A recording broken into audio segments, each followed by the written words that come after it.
morning. It's exciting to be able to talk about work that research group that I lead at ODFW and how we've developed techniques and methods to monitor organs, estuaries, particularly shellfish and habitat resources of the state.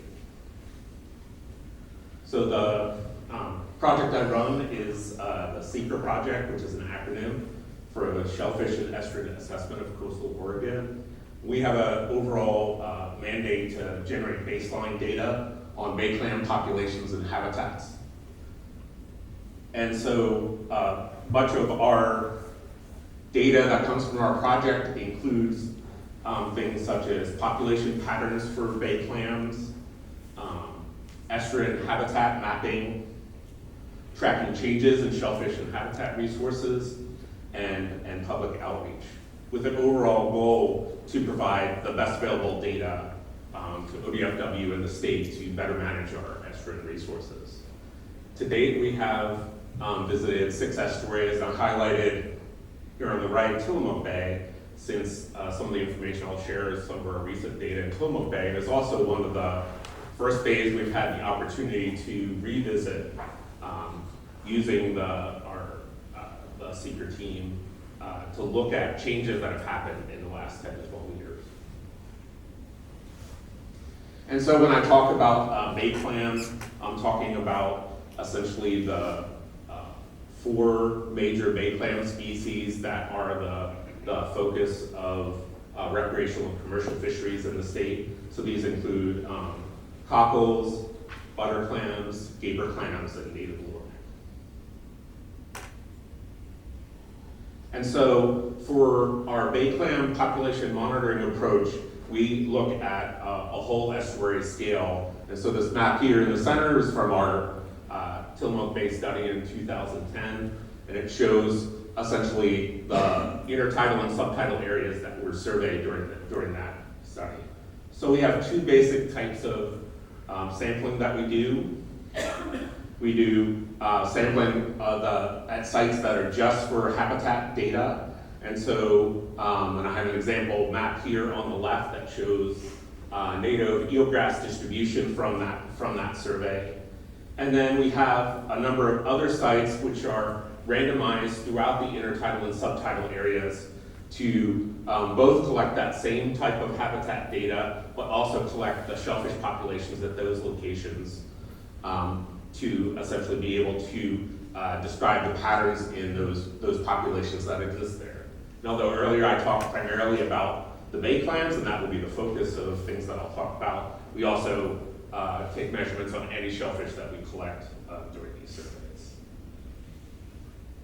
And so this map here on the right is an example for cockle clams of the types of product that we can do from these surveys, and this shows the spatial distribution of cockle clam populations in intertidal and subtidal areas of Tillamook Bay from the previous 2010 survey.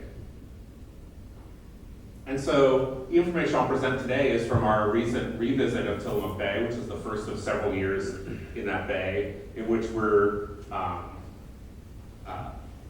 again looking at intertidal bay clam populations here, and similar to that previous survey, using the comparable techniques to what we used before, we're looking at habitat-only sites as well as habitat and clam sites in these areas. And so this is in the same regions that were sampled in 2010, and we did have some additional funding from House Bill 3114 to essentially increase the capacity of SECRE in order to implement this study.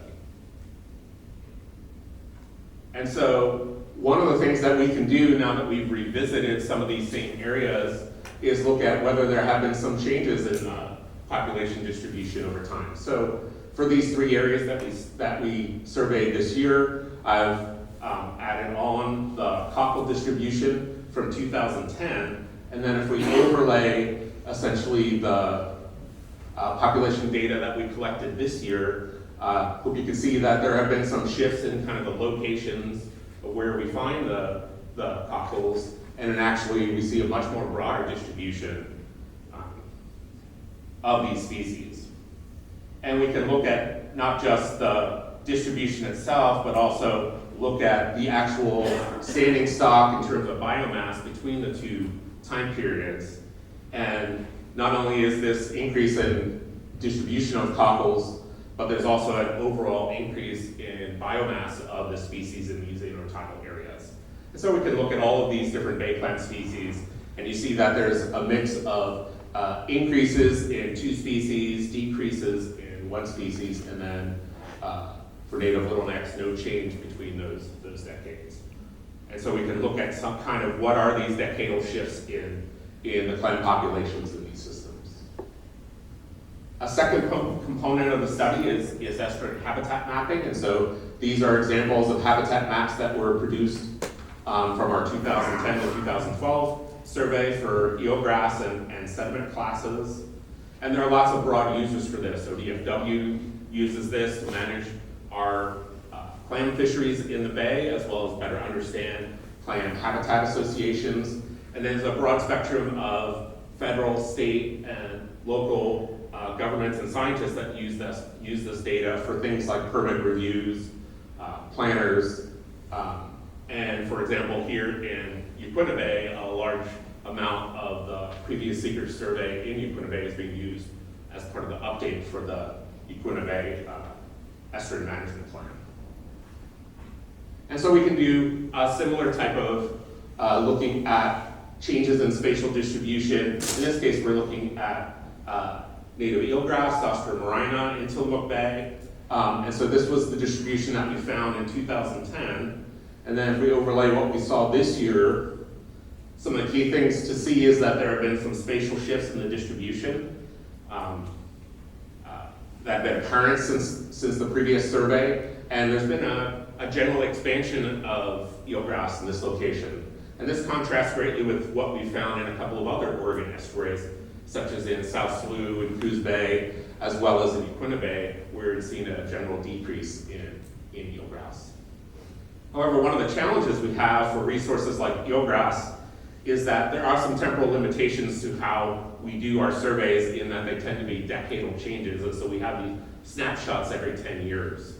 And so one of the other things that we've been doing with the funding we received is to explore other ways to get some more rapid types of data.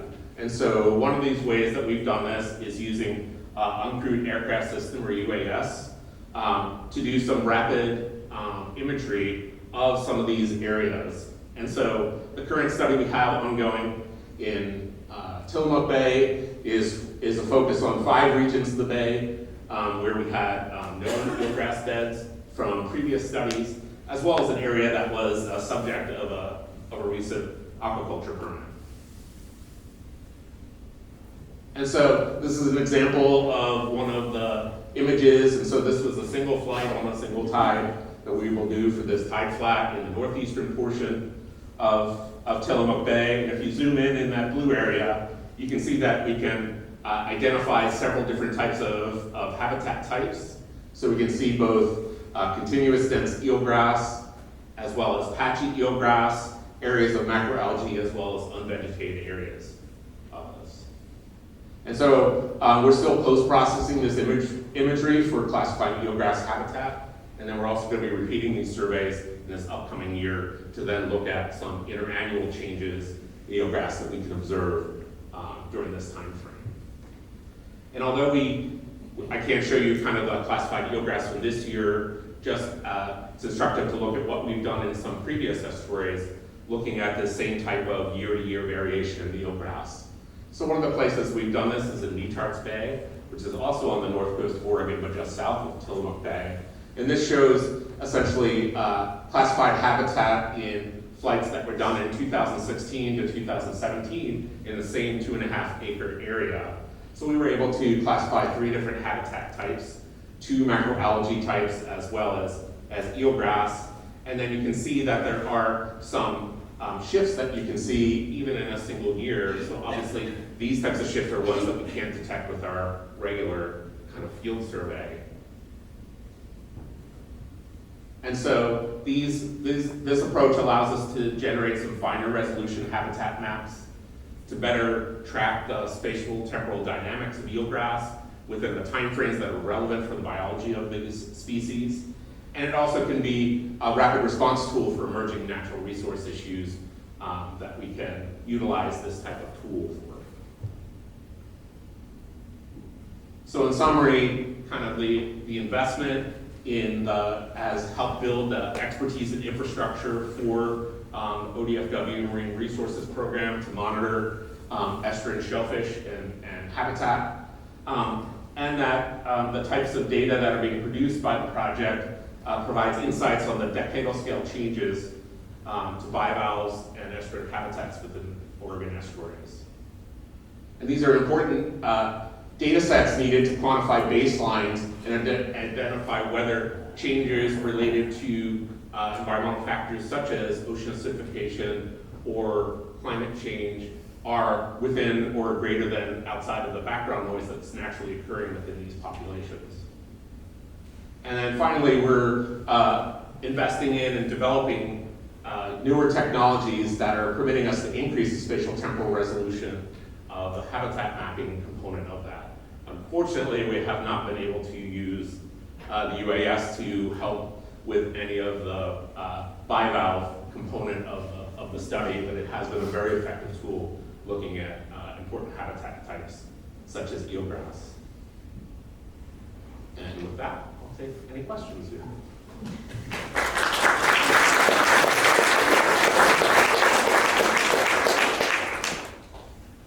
Question.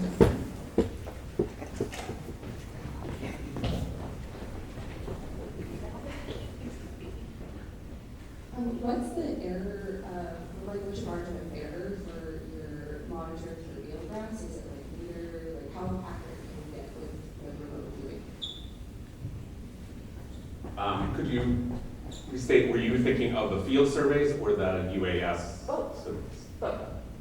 So for the field surveys, the accuracy or kind of pixels in those maps on order of 9 to 10 meters, whereas that can be on orders of centimeters to decimeters for the drone flights.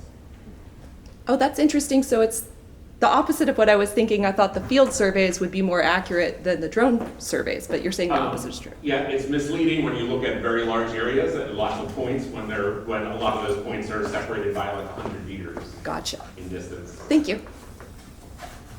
Thanks, Tony. I was, of course, intrigued to see the difference in the response of the different bivalves. Increase in cockles, increase in butter clams, but a decrease in gaper clams. Can you share any perspectives about what may be behind that difference in the biological response of those three different clam species? Well, yes. To some degree. Well, for butter clams, it's not surprising because we've seen, particularly in the last few years, kind of a very large recruitment event across a large number of estuaries. And also some recent work done in Washington State have shown that on a decadal scale, butters have been, in general, increasing. Cockles is a little harder to do because they're a very short-lived species and they have lots of blooms and busts in their populations. So whether we just caught them in kind of a bloom period relative to when we previously surveyed is unknown. Obviously, with a decadal scale survey, there's only so much interpretation you can do out of that. And then for gaper clams, they're much more longer lived and have very patchy reproduction. Can be almost every 8 or 10 years is really good gaper year. And so having sometimes high and sometimes low populations is not unexpected, particularly for the intertidal areas.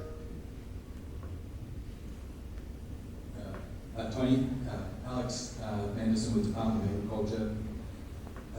With your clam sequel work, are you expanding it to include crustaceans? I'm getting some pretty alarming reports out of the commercial oyster industry about proliferation of burrowing shrimp and green crab with the pretty real potential to cripple that industry in a lot of the bays right now. Information on what that's looking like on the ground would be really helpful. Yeah. Alex, great question. Those are actual species that we directly measure in all of our surveys. So both in terms of the habitat data. We do things like burrow hole distribution of the different shrimp species, as well as from the shellfish populations. We also measure all of the crustaceans as well as bivalves that we get in our sample. We have one more question. Hi, Tony, thanks. Funding question. So kind of tagging along what Francis Chan said earlier today about having investment in biological response being a priority for the Oregon coast here.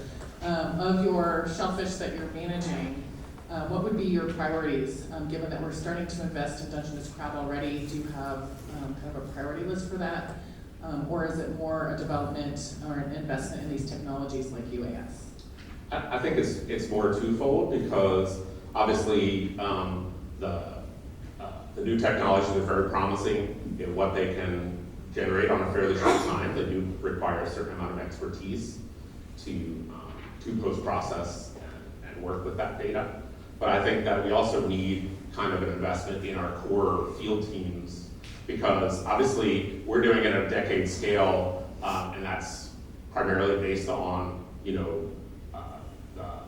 amount of personnel time it takes to kind of do those types of surveys. You can see the scale that we're working with for those surveys. And so increased investment in that aspect of the project would also allow for things like addition of sentinel sites, which then might be able to monitor bivalves on a more frequent basis, and or just increase our capacity to complete estuaries more rapidly and be able to revisit them, say, on an 8 or 9 year or less cycle versus the 10 to 12 that we're currently in. Thanks, Tony.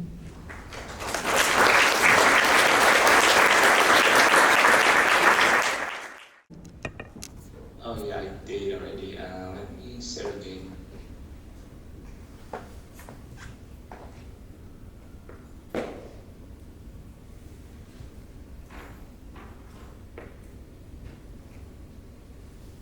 Hello, Rena.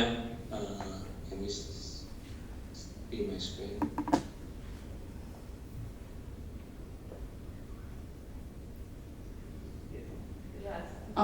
Almost there. There, perfect. Okay, great.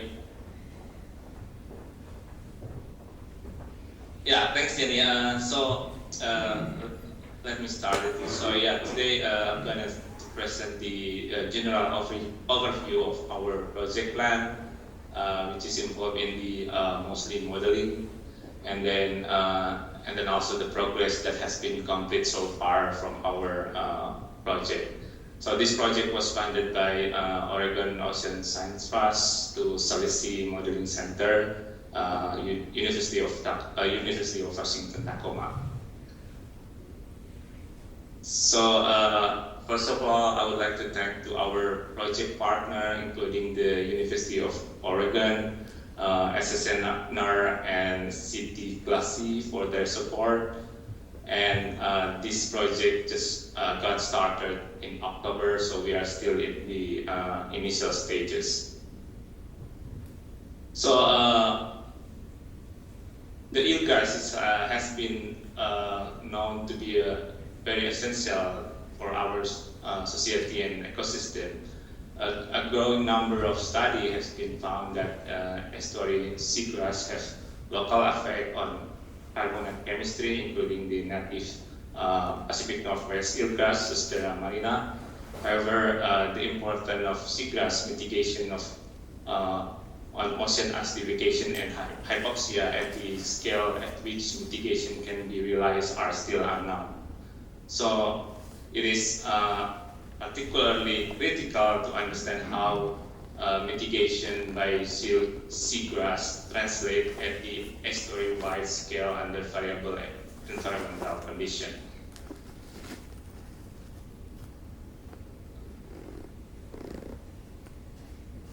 Our study was initiated by the fact that Pacific Northwest estuary are extremely vulnerable to ocean acidification due to the ocean upwelling, which bring carbon dioxide rich and low pH water to the coastal zone, which eventually influence the coastal ecosystem.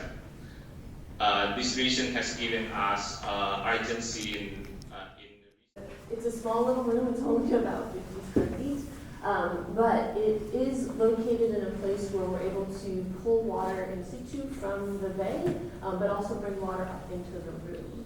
It is also co-located with all of the pumps for Hatfield, so this is where we pull in almost 1 million gallons of seawater every day and goes to a reservoir, and then goes out to all of our different, or most of our different buildings. And so knowing what's happening in our bay, but also knowing what's happening with the water coming into Hatfield was a really critical thing for us to think about.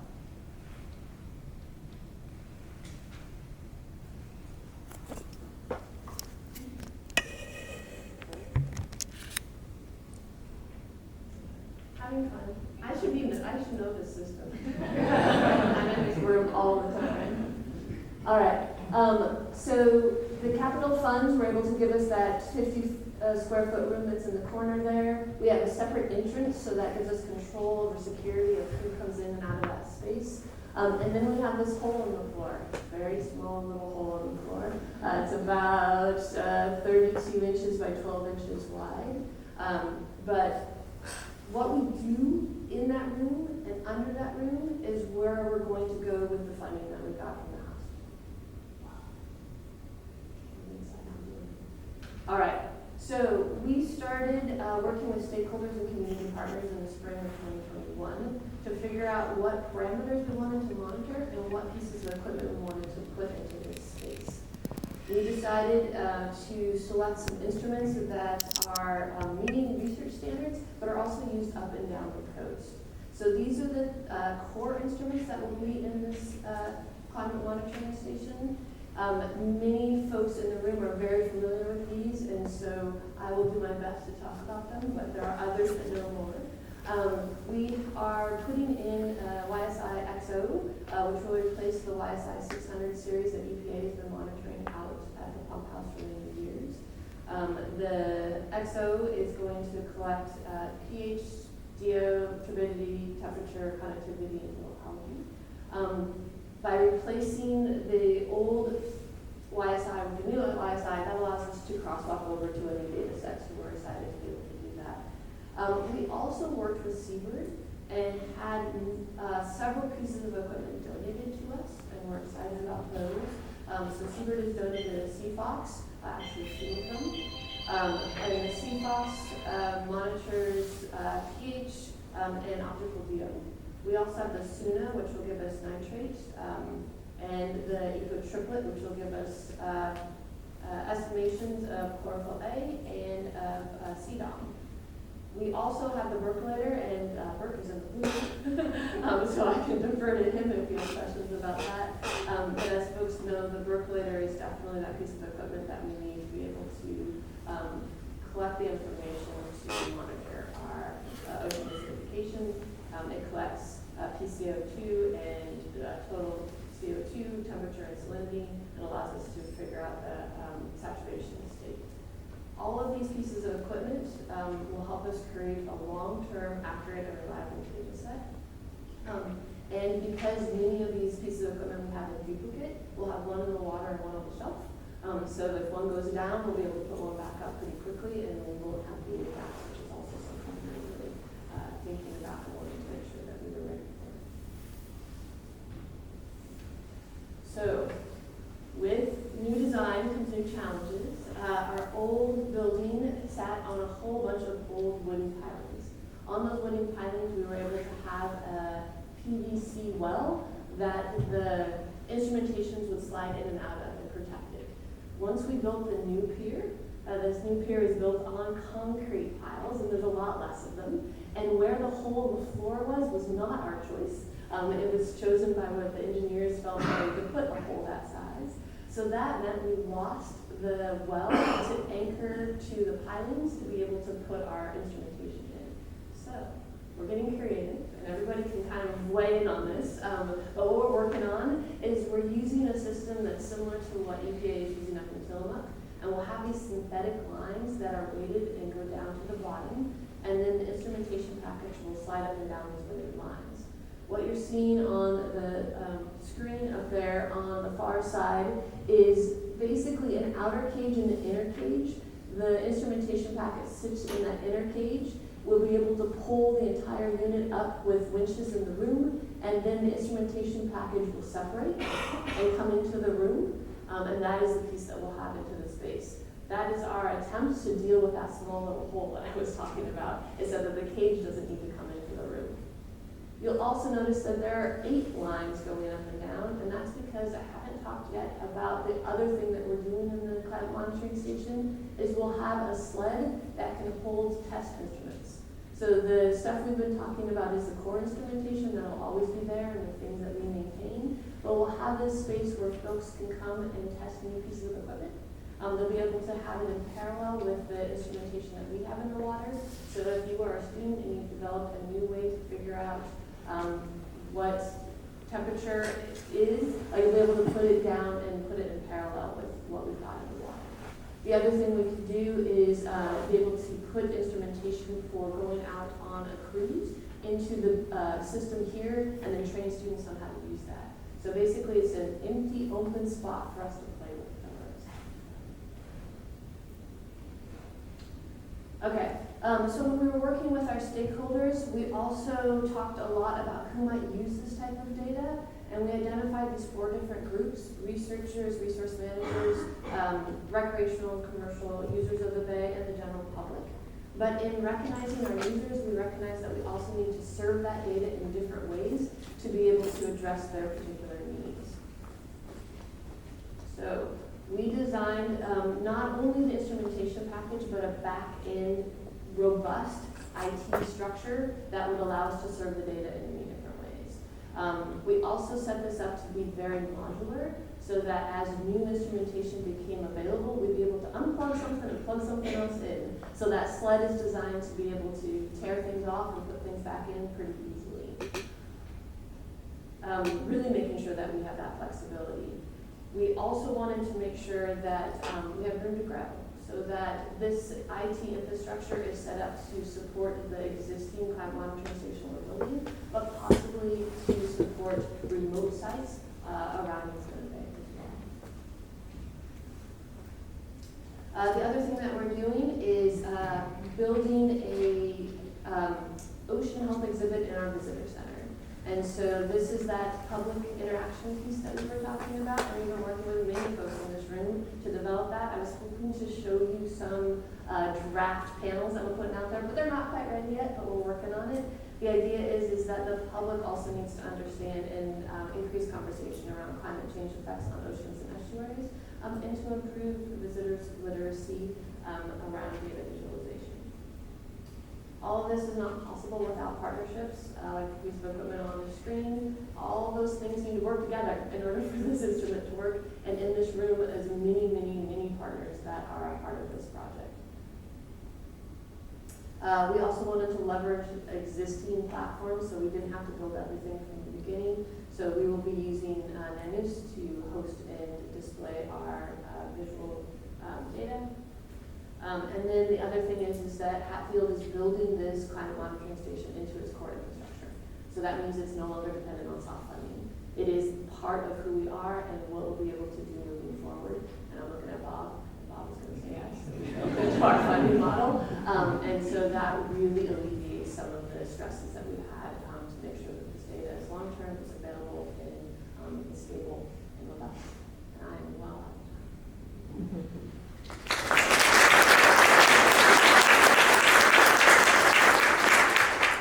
Do you have any questions for Simon? It's really important because remember I said, I thought last year we're not going to see hypoxia. Well, this is Dave Bailey's time series right at the end of, right at the beginning of August. We see that low dip. And 2 things that's important. One is that there was another sensor that was in slightly deeper water and recorded the same thing. So there's some confirmation that this was not just a one sensor error that got buried. The other is that Dave said,